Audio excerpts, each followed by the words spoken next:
안녕하세요. 건강오름 김군입니다.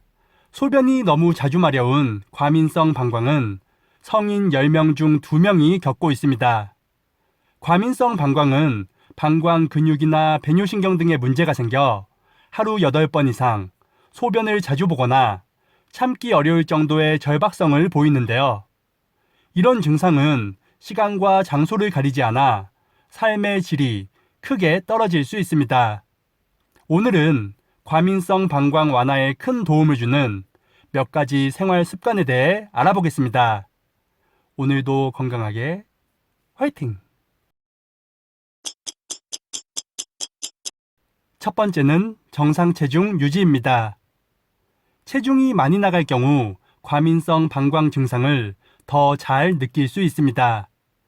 대한배뇨장애 요실금학회 연구에 따르면 비만과 과민성 방광의 연관성을 조사한 결과 870명의 성인 중 비만일 경우 정상 체중인 사람에 비해 과민성 방광 증상을 보일 확률은 약 20% 이상 높은 것으로 나타났습니다.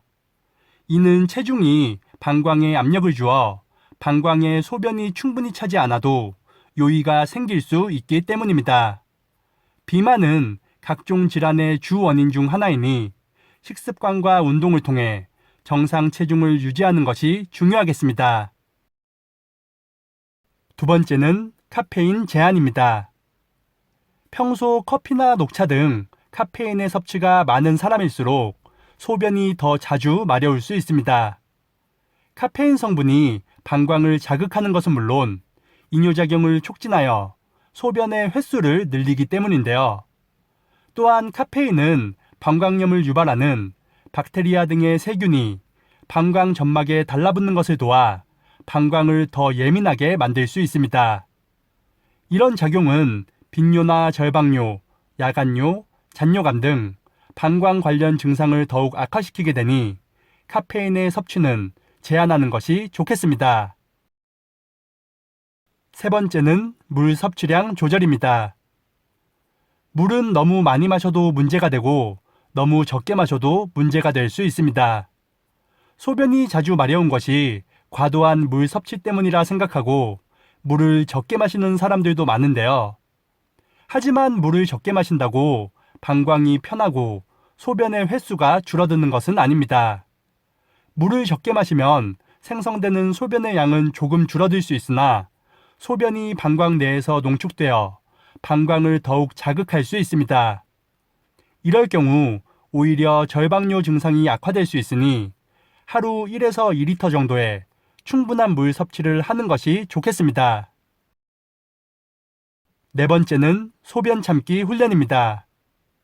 소변이 마려울 때 의도적으로 참는 방광 훈련은 방광의 예민함을 줄일 수 있습니다.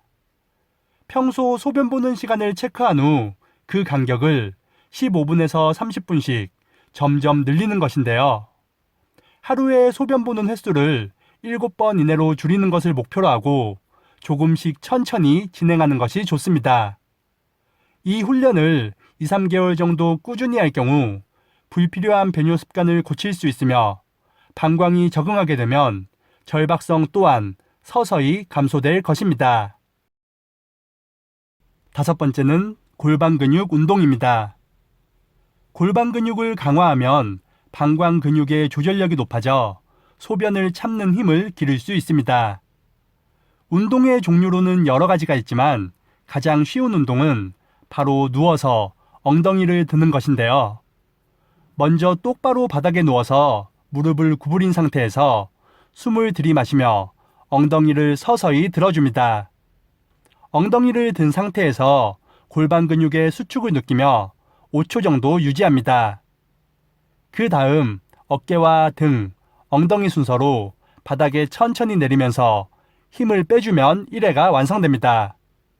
한 번에 15회 정도 하는 것이 좋으며 하루 2-3번 정도 반복한다면 방광 근육 강화에 큰 도움이 될 것입니다.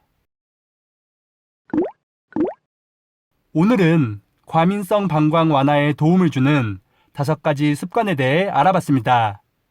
말씀드린 내용을 잘 참고하셔서 꼭 도움이 되셨으면 좋겠습니다. 이런 훈련을 꾸준히 해도 증상의 변화가 없거나 불편함이 커진다면 병원을 방문하여 정확한 원인을 확인하는 것이 중요하겠습니다. 오늘 영상이 도움이 되셨다면 구독과 좋아요, 그리고 알람 설정도 부탁드립니다. 그럼 다음 영상에서 더 유익한 건강 정보로 인사드리겠습니다. 오늘 하루도 건강하세요.